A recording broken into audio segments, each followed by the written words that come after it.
Well, he might have been an actor if he hadn't been a theologian, because he was a stage performer. I first encountered this in seminary. I mean, he would stand up on the desk in the front of the room and hang on an imaginary skyhook to satirize the kind of otherworldly thinking that was going on in the room. Or if someone asked a question like, well, if I believed that, I would leave the ministry. He would walk over to the front door of the classroom and open it up and stand there with the door open. He was just a no-nonsense kind of person. I mean, he just drove for the jugular on almost every sentence. And his talks and workshops and so forth were always online. When he did a fireside chat at some campus or something like that, he was just amazing. I mean, some kid would raise a question in the back of the room, about something.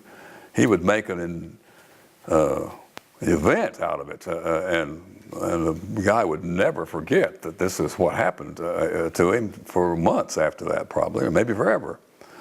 Well, it was that way all the time. And also what he had an understanding of was the communal nature of Christianity. And this has been forgotten by many people. Christianity has become very individualistic, both fundamentalists waiting around to go to their individual soul, to go somewhere, hopefully, or liberal Christians just interested in their own moral quality or some little peaceful state of mind or something. But no, Christianity is a community event. And I've since come to understand that the resurrection in Christian heritage was the birth of a community who embodied the Jesus reality. Mathews was clear about this kind of thing, and organizing an order of people and creating practices that made intimacy and spiritual reality happen among people.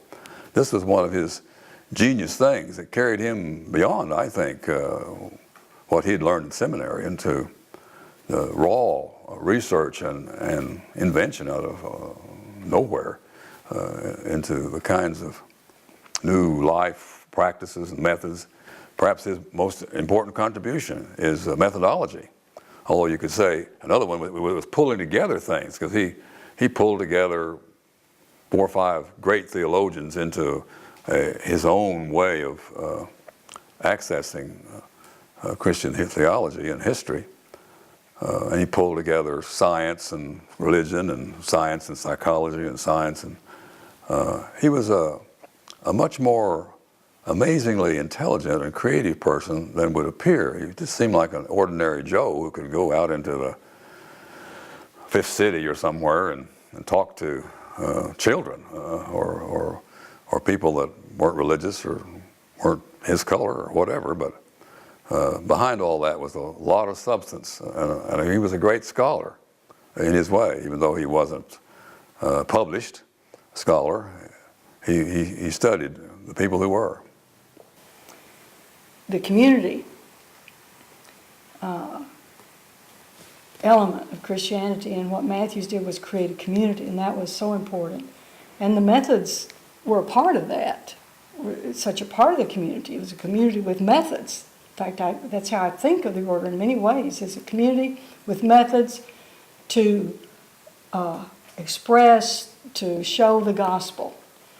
And it just occurred to me while you were doing that, what we're doing now is creating community, but we're not creating an order. He created an order.